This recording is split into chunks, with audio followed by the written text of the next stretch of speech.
Bonjour la famille, coucou la famille, bah bonjour, coucou la famille, bonjour à tout le monde.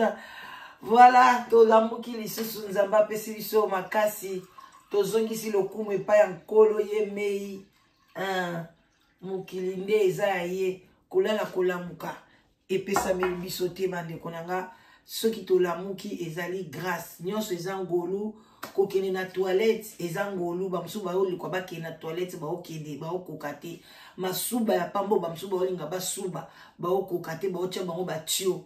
Mais yo nanga to lamuki to ke toilette to subi to brosser to sokoli to zana makasi to zape na ba ambition, donc ezangulu to kumisa nzambe oya sali likolo na se. Shalom shalom na ba homme de Dieu, ba chantre de l'Éternel, ba shalom bisika bizubino bobo to bondeko na kati ya mabota na bino bandeko na ngai. Voilà yenge na bandeko na ya Bundu dia Congo na église ya MPV ya Longo, et puis tozongisi matondo na bakimbangiste to bosanite ba salam alaikum na bandeko na biso ya ba musulman bandeko kande na yebisaki bino nyoso toroyoka toroya ko décortiquer yango malembe parce que toza vraiment na 40 jours nani kokite pour na maman Blanche. Il faut vraiment toloba soki tozoloba vraiment beau soutenir biso beau partager et fungula batu misu et osala bien liwa ya ndeko na biso mwasi ezana ba zone ebele ezana ba tiroir ebele oyo to fungula et osala bien na ndenga mabete. Voilà, alors bandeko na ngai lelo vraiment ba nazana ba sujet mo belé, donc moko moi confusion to lo belani, mais nous allons parler un peu pour na pasteur Marcelo vacances na wapio na Espagne. Voilà, na bana pendant cette période bande konangai voilà, kozala mwasi ou bien kozala mobali bande konanga ezakaka tozaka biso nyonso batu.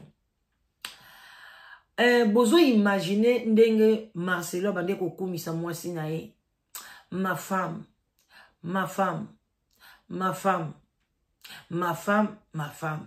Est-ce que réalité wana abandeki ko forcer yango pona eloko zo forcer eloko zo na facilité eloko mesana nango soza na bambongo na yo, par exemple o mesana na eloko moko boye bande onanga ata komi na mbongo ebele o mona ngo ka normal parce que o mesana na mbongo ozwi mbongo na voix moko normal o salikisité parce que mais bato bazoka bambongo na ndenga ku forcer bazyo na bakisi banini omona kaka bavanta muke a publié ndaku na ye voiture na ye, Dieu m'a béni bango babaka Dieu m'a béni d'une belle voiture, Dieu m'a béni d'une belle femme, Dieu m'a béni de boye na boye de beaux enfants kokumisa bana parce que moi si opa bande ko bota te tanga boti nzamba saleli ngai mwana nanga mwana bande ko kukumisa ko sala boy.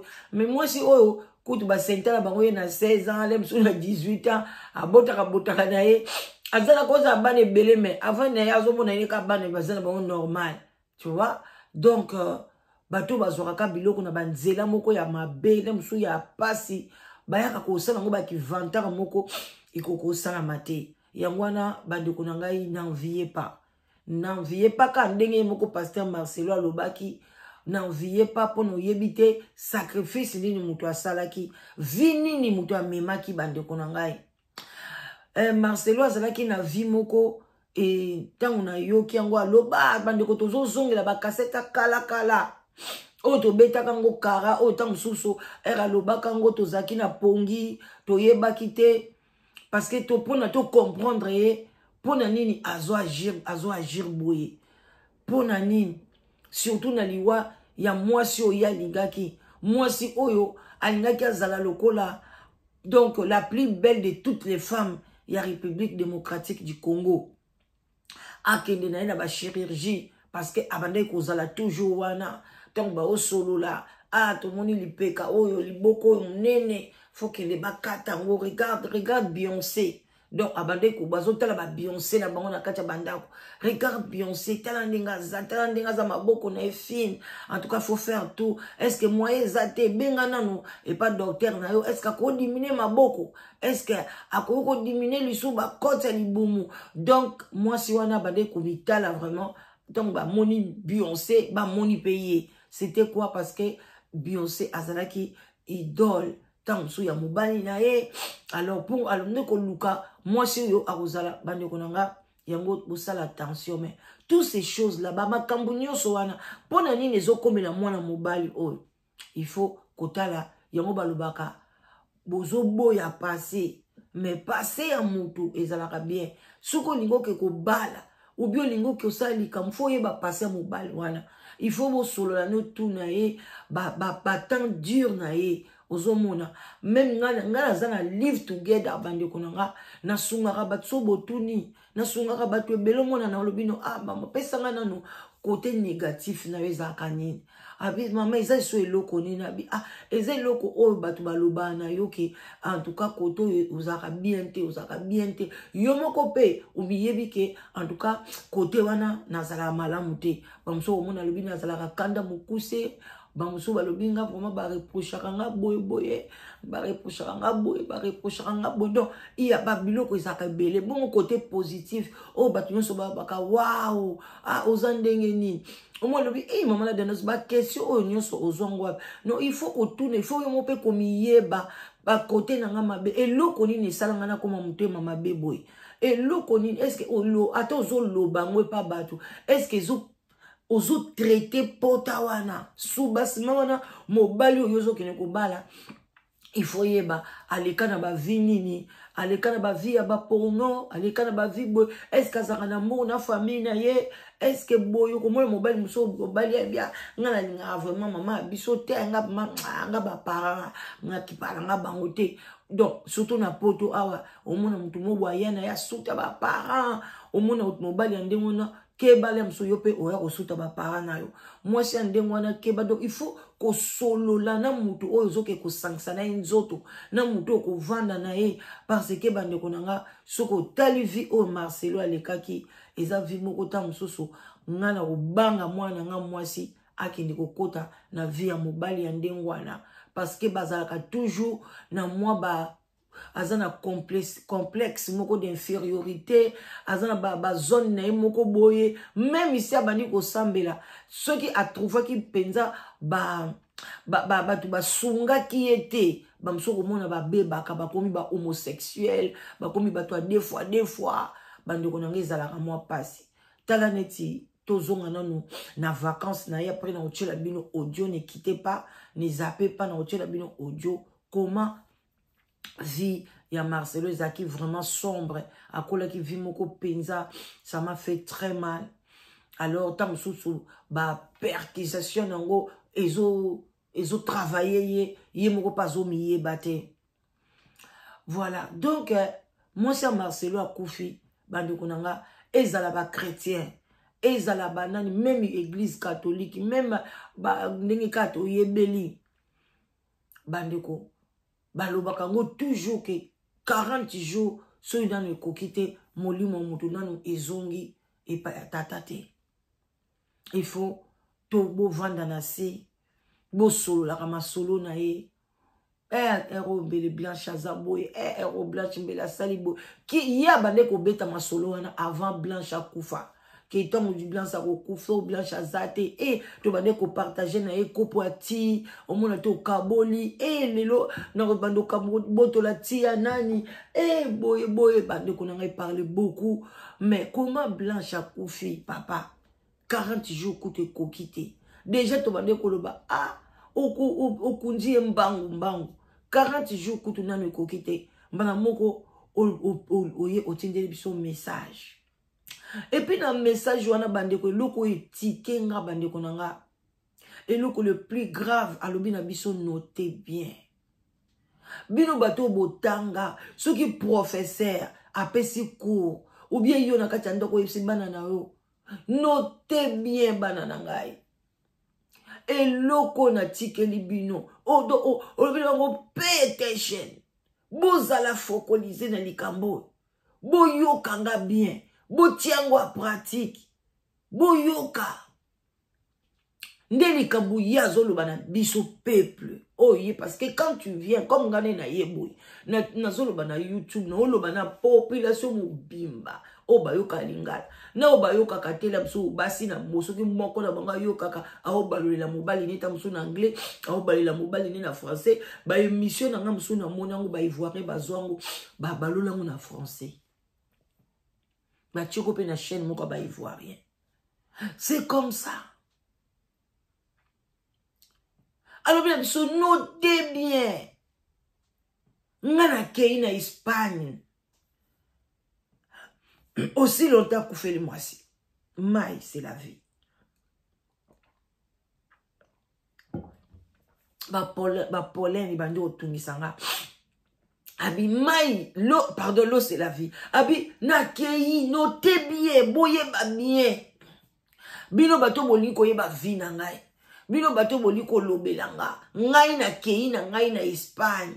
Na vacances. Na ke kozwa mu pepe ya sika.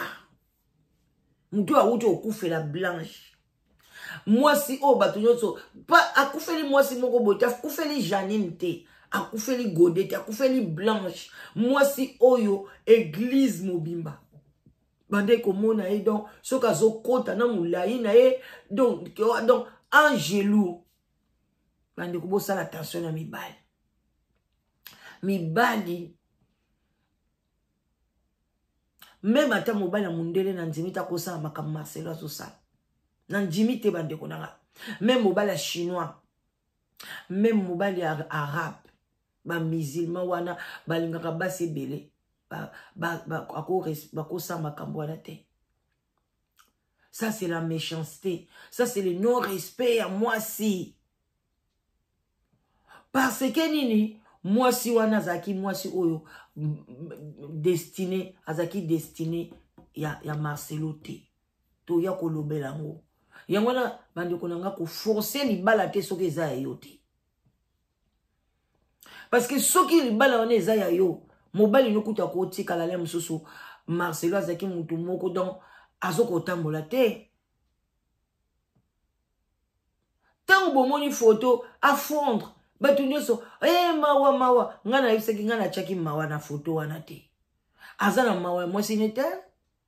Pona ngai azana mawa na ye, ya makamune mususu, ndenge bazo finga ye na ba réseaux sociaux, ndenge makamune ye zo bima, boye na boye, azana ye na kacha réseaux sociaux ki azana kacha mwasi. Parce que alobaki deja ngana sina leli na ngana isili nango. Jour coup na batie moi c'est na sama belete mais a compter ndenga lela ki na Turquie ndenga leli lobby ndenga leli lelo en tout cas nzambe a consolé déjà pona ye peza zali zoki mwana kazi propre ya nzambe nzamba simbeka bo otema na ba consoler an nyo surtout wana parce que kokola na ezala ki dur azana motema moko dur azala ki abusé azaki mwana moke bande ko salinga kanisa lenga passe to condamner te mais akoli il faut penza aluka délivrance bande ko ya beaucoup de pasteurs bateyaka mais baza brisé te baza pe délivré te mais bazo te na mayele na bango moi si moka lobaki yango abi naza sur prophétie eza abi topé si mbote sœur na biso fatou alobi nzamba lobi bote na mayele na binote bote na bayele te na ba français na bino wana te na ba classe botangi te biblique te forza na Saint-Esprit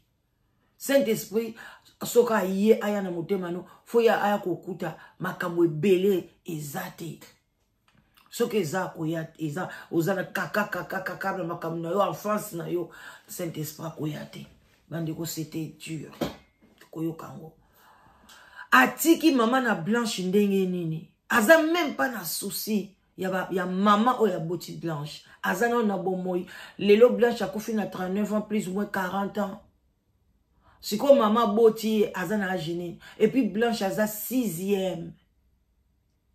Vous imaginez Blanche aza na ba ya o déjà ba koli o déjà ba koli bandeko na ngai Baya basi bakole. Bomonaki ya na ye. Oh bande koloba. Nga muna pesa leki na nga kombo. Ça c'est sa sœur propre. Azam kolo. Donc maman bango akole kaba 70. Bon maman ya bongo akufeli mwana na ye azaki lokola étoile moko na famille na bango azalaki neti éclaireur moko na famille na bango. Maintenant maman wana pona même kaka souci maman na Marcelo aza ko s'en foutre. Bongo bolingoni na olakisa bino bandibi. Obokena ko pe bambongo bozo ko voa misaye bozo ko yokela ye mawa botika ye Marcelo botika ye mais yaza na souci ya maman ya Blanchité.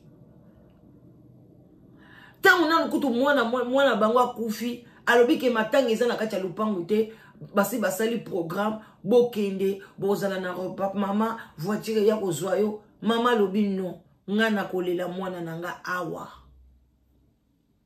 ngai na kolela mwana nanga na lupangu place nga parce que les vendredis j'étais ici avec ma fille to sali fête ya mwana nanga tikali koyebisa kutata mama na ete alaka mama na ete ke nga na zo voyager alaka te ke bazo voyager.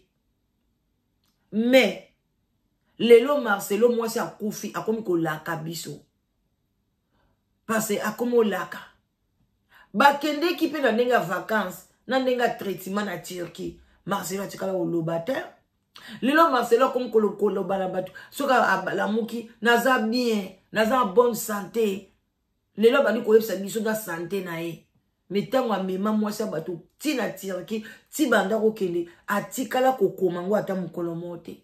Mes vacances à lelo ye wana publié ba famille à Blanche ba vandi na se ate botelema en tout cas nga nazo voyager ndaku nazo kanga bobima bozonga pana bino mama sans copier bango suite même attestation à décès ba mona makamoni ba koma ki kuna même na ki Turquie ba comment parce que bazana ba comment soko le ba français ba comment na français soko le ba anglais ba comment na anglais o comment bazana ba traducteur na bango kuna pa ba papier wana apesi bango te ba monya ngote donc a comme si a somba ki Blanche mais boya ko ya côté ya tala ba maté ya milai bandi konanga boyoka audio oyo eza boyoka émission oyo ndeko mbali ya salaka boko ekopesa pasi na mawa bolandango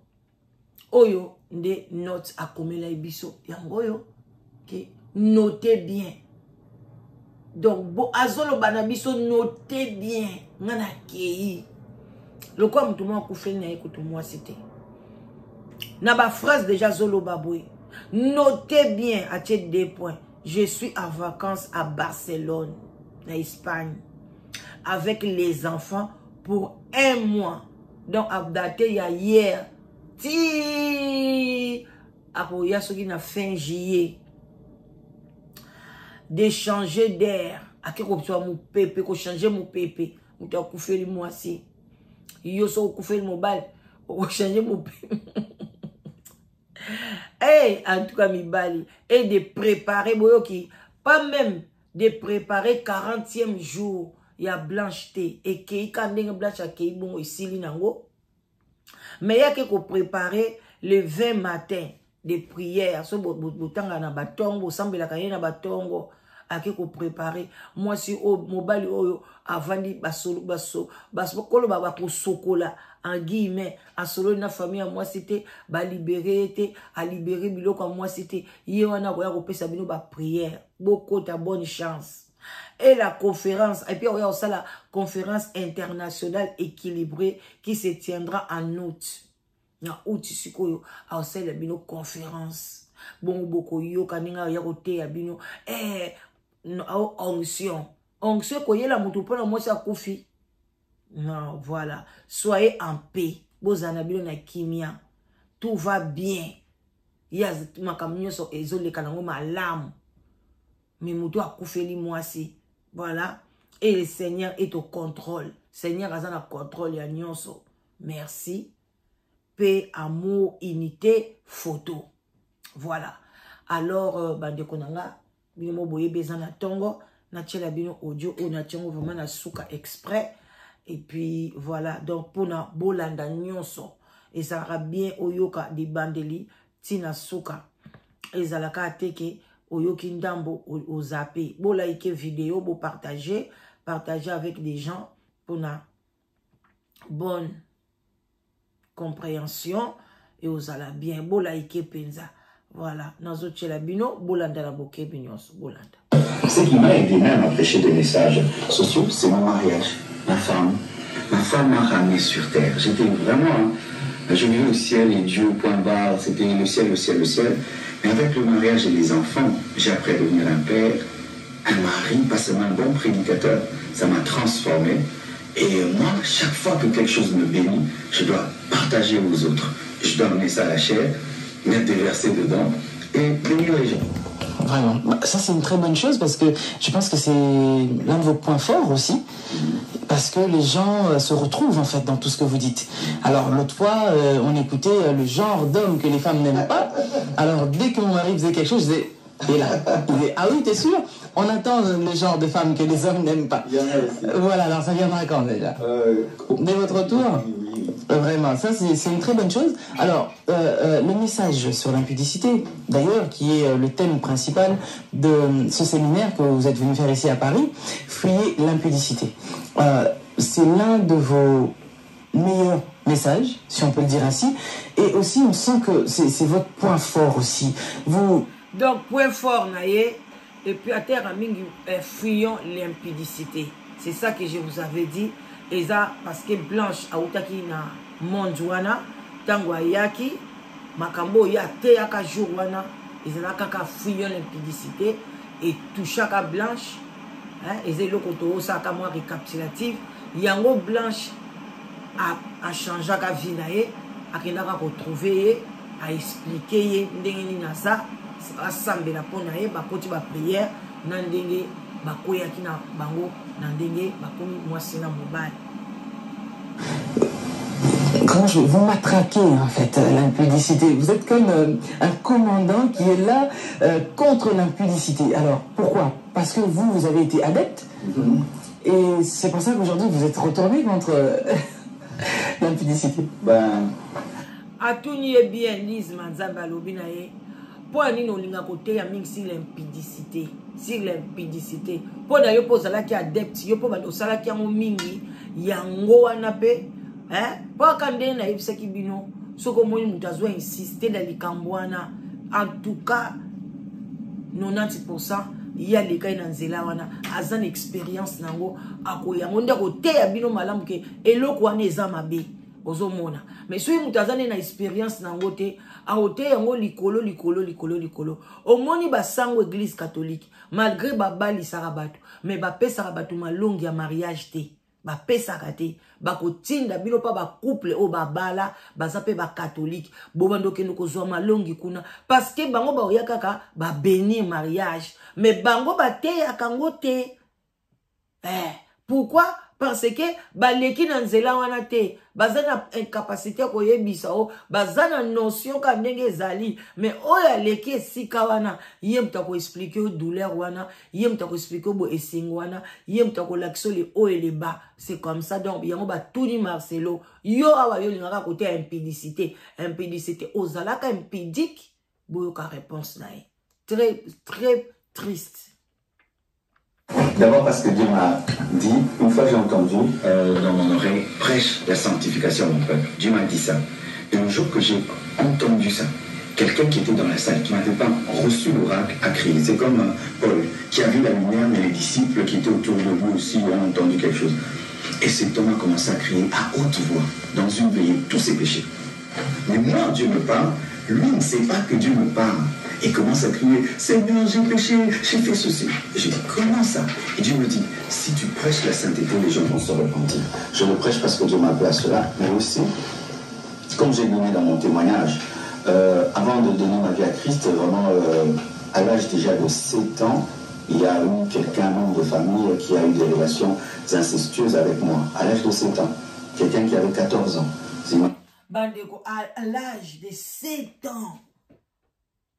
De 7 ans, bah viola qui est na ndeko moko ya famille na bango mwana mobali azaka na 14 ans azwaka ba relation na ye donc azobeta ye magoda mwana wana na ndenga mabe na ndenga sima je crois bandeko ozomona bino bato bolokotaka bana na ba famille mwana mama kulutu yaka aide bango pa mama kulutu na bango aide bango kuna pa ndeko na yo bokola bana na yo babizaki na âge à 7 ans.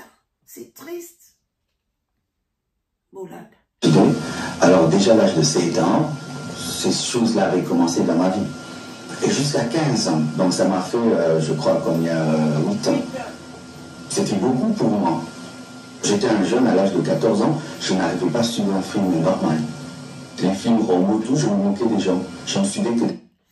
De 7 ans à 14 ans, 15 ans, moi na mobali wana, et puis abando loba na motuté, azo loba na ba famille te, moi na pe azui guana. Yaya yom tozana bana na kati anda kutalaka. O mwana ka mwana na mobali abandi kokola ba parti oyo. E bandi okende loko ya mwasi keba. Vandisa mwana 7 ans soko solo lina e yaya koyeba. Mwana 7 ans e moko sokoli ye ofunguli ye pe na sima ba ya ba fesse. Otali bien makamni nezali. Bino bo sokola bana ka ndenge wana sokola kaka bongo te sokola penza mwana fungola kape mwana na sima azane mwana muke ko sokola mwana no ya mobali ti ba 12 ans ti ba 13 ans petit pe ba âge moko ba moko asokoli ye moko komsu yakana nikayo o sokoli o tali tele mwana 7 ans c'est ba baby sa mwana batu mais maman na ye ayebite tata na ye ayebite bande ko esa tongo. Je me déguisais pour aller dans le film pornographique parce qu'en ce temps-là, il n'y avait pas le net et tout le reste. Et j'avais lu presque toute une collection des SAS à l'âge de 15 ans, 70 livres. Et quand je suis venu à Jésus, sans qu'on m'impose les mains, sans que je fasse une cure d'âme, Jésus m'avait purifié, délivré. Et la seule femme, parce que malgré tout ce que j'ai fait, je n'ai pas comme de femme. Hein. Ouais, ça je m'avais aussi dit, c'est pas que moi, jusqu'à l'âge, j'avais tout fait, sauf connaître vraiment une femme. La seule femme que j'ai connue, c'est ma femme. Mais toutes les autres choses, je les connaissais. Moi, à l'âge de 15 ans, j'aidais les gens dans le...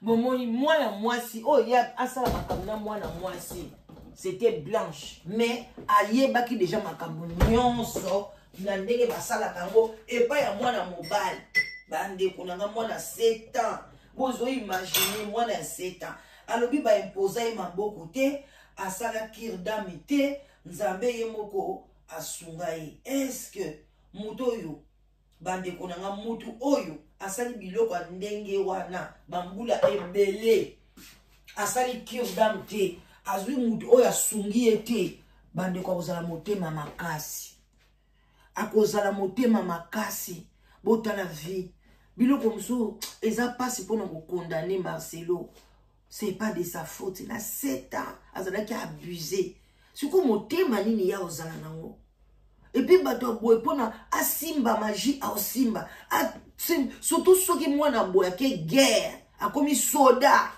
abanda ko tirer bato omona bato bano bazaka na somo te omoka boye pum abomio. Eza bano ba genre ba biza bango boy. Eza normalité de 7 ans 14 ans. Ce que moi mobali na zaka na 14 ans. Ce que tant moi mobali na a violé pendant 7 ans. Tant mususu Marcelo a fungwa makite. Suite déjà moi mobali na kota ki fouza la banda batu misusu ba koma ko bimana e. Batu misusu pe ba koma ki ko bimana e et koma ki pone lo moko normal. E musu ye moka pa kome kokine kokotwa e bana mibali mususu mais alobi mwana apona bimana mwana mwasi boye mwana liboso ya mwasi liboso ezaki blanche mais pona kosala ba makambo wana sala kiango na nzela ni ya sima bozo comprendre bandi ko eza pasi to komi na suka bandi ko suka penza ya suka to yoka su mo mukie. Quand je t'aide, hein, je t'enseigne, je t'aide. On m'appelait le docteur Théo, docteur théorie. Mais quand j'ai vu Dieu me changer et Dieu m'enseigner comment est-ce qu'on peut vaincre l'impudicité, je ne pouvais pas garder pour moi-même parce qu'autour de moi, je vois des gens qui tombent tout le temps, qui n'arrivent pas. Alors que moi, j'ai reçu le secret. Aujourd'hui, j'ai 16 ans dans le ministère. Aucune sœur de mon église ne peut lever le dos et jouer le pasteur, accoucher avec moi. Personne, je peux me lever même dimanche prochain. Levez-vous. Personne. Mais ce n'est pas par ma force. Dieu m'a donné des secrets. Et j'aime tout le temps les partager pour que les autres soient comme moi. Ce n'est qu'un souci. Je veux partager quelque chose. Mais donnez-nous le secret. Venez. Voilà. Alors, on rappelle que nous sommes avec le pasteur Marcelo Tounassi du 23... Voilà, bande konanga to komi na suka émission na biso. En tout cas, bande konanga bote la vie, page noire. Oyo de kona biso Marcelo Aleka, les page moko dur. Et puis alobi moko Aleka ni na bakir damte, a solo la mona batute nzamba changea ki ye moko. Non, bande konanga koleka vie ya boye. Il faut toujours moto moko osba sokola moto. Poisson biloko bon ezo zongi la eza dur. Et puis facilité pe kozala soki si réellement si à côté na misala mabe, yé pona sala homosexualité au salango. So iba ebise ke non kota ozo bambongo na yo bando beta na deux fois au sala na yango parce que akoli nango pona ye koma ki vie normale à 7 ans et ça ne ti vie moko normal bande ko eza passé. Alors tout ça la nini courage na famille ya Blanche, vraiment Blanche place à Kotaki, ezaki ka place moko compliqué. Alors soki Nzambe à Jésus-Christ a zongité, tout ya ko décortiquer est-ce que vraiment Blanche azalaki réellement la femme oyo et bonga ke Marcelo abala. Tout y la bino. Bon like émission, bon partager, bon tu as commentaire na bino et vous allez bien. Bye bye, bon service.